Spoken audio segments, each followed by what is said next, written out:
तभी हम आप लोग क्या पढ़े, प्राथमिक क्षेत्रक, माध्यमिक क्षेत्रक और तृतीयक क्षेत्रक। तो प्राथमिक क्षेत्रक वो क्षेत्रक होता है जिसमें प्राकृतिक द्वारा जो संसाधन उत्पन्न होता है उसे हम प्राकृतिक संसाधन कहते हैं। लेकिन वही द्वितीय क्षेत्रक जिसको हम लोग दूसरा माध्यमिक क्षेत्रक कहते हैं, वो किसी भी प्राकृतिक संसाधन को अगर हम क्या करेंगे, मशीन द्वारा उपयोग करेंगे। किसके द्वारा उपयोग करेंगे, मशीन के द्वारा उपयोग करके और उसे किसी चीज में परिवर्तन कर देंगे, वो हमारा माध्यमिक क्षेत्रक या द्वितीय क्षेत्रक कहलाता है। कोई दिक्कत? अब देखिए तृतीय क्षेत्रक किसको कहते हैं, तो तृतीय क्षेत्रक वो क्षेत्रक होता है जो किसी एक, जैसे मान लीजिए प्राथमिक क्षेत्रक वो है कि कृषि हो गया या जो भी प्राकृतिक द्वारा जो संसाधन है उसे हम प्राथमिक क्षेत्रक, उसके माध्यम से जो दूसरे जगह परिवर्तन किया जाता है वो द्वितीय क्षेत्रक में आता है।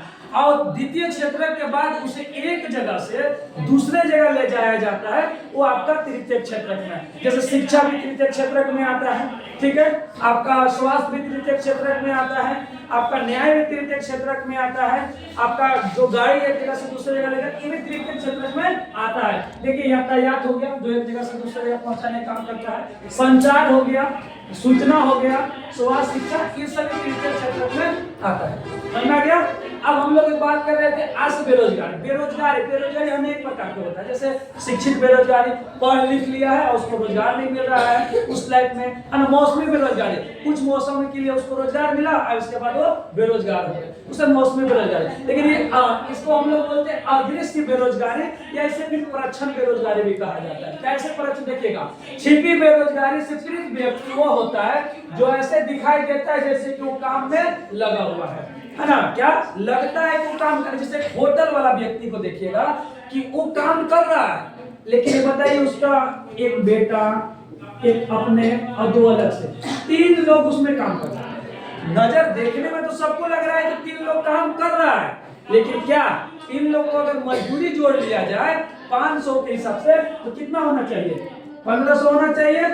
तो 1500 का इनकम अगर उसके पास हो जाता है तब ना हम माने कि वो काम कर रहा है, लेकिन उसके पास कितना पैसा आ रहा है, 300। तो ये दो आदमी जो है ये क्या है, प्रच्छन्न बेरोजगारी के गिनती में आता है। काम तो कर रहा है परंतु उसे पैसा नहीं मिल रहा है, यानी क्या, परंतु वास्तव में ऐसा नहीं होता, ठीक ना, यानी पैसा नहीं मिल रहा है, काम कर रहा है, लग रहा है। जैसे ये होटल की बात बता दी, कृषि खेती जब होता है ना इंसान का, जब खेती लोग करते हैं ना तो वो व्यक्ति दो आदमी खेती कर सकता है, धान रोप सकता है 2 व्यक्ति एक दिन में, लेकिन उसमें देखिए 5 व्यक्ति धान रोपते हैं तो 2 व्यक्ति का काम है, लेकिन कितने लोग लगे हैं, 5 व्यक्ति लगे हैं। तो ये प्रच्छन्न बेरोजगारी, काम तो दिख रहा है लेकिन उसका कोई फायदा नहीं है। 5 व्यक्ति ना रह के 2 व्यक्ति भी उसका काम कर सकता था, उसे हम प्रच्छन्न बेरोजगारी कहते हैं। लग रहा है कि काम कर रहा है लेकिन उसका कोई फायदा नहीं है। अगर 2 व्यक्ति भी उतना ही काम करेगा और 5 व्यक्ति उतना ही काम करेगा तो उसे हम लोग प्रच्छन्न बेरोजगारी कहते हैं। जैसे शिक्षित बेरोजगारी आप लोग सुने होंगे, शिक्षित बेरोजगारी वो होता है जैसे मान लीजिए कोई बीए कर लिया, अच्छा नॉलेज है, अब उसको मजदूरी करने के लिए लगा दीजिए, है ना, तो बेरोजगार है मान लीजिए, क्योंकि जो हिसाब से वो पढ़ाई किया वो हिसाब से उसका जॉब नहीं मिला, इसलिए उसे हम क्या कहते हैं, शिक्षित बेरोजगारी। मौसमी बेरोजगारी किसको कहते हैं, तो मौसमी बेरोजगारी हम उसे कहते हैं जो सिर्फ मौसम में काम मिला और मौसम के बाद क्या हो गया, वो बेरोजगार, ठीक है, उसे हम लोग मौसम, जैसे खेती करने के लिए, तो देखिएगा कि खेती करने के लिए बरसात के मौसम में 4-5 महीना लोग खेती करते हैं और खेती करने के बाद 5 महीने के बाद क्या उसे काम ही नहीं मिलता, फिर अगले साल 4 महीना के लिए काम मिलेगा, इसे हम क्या कहेंगे, मौसमी बेरोजगारी कहेंगे, ठीक है, समझ में आ गया। चलो।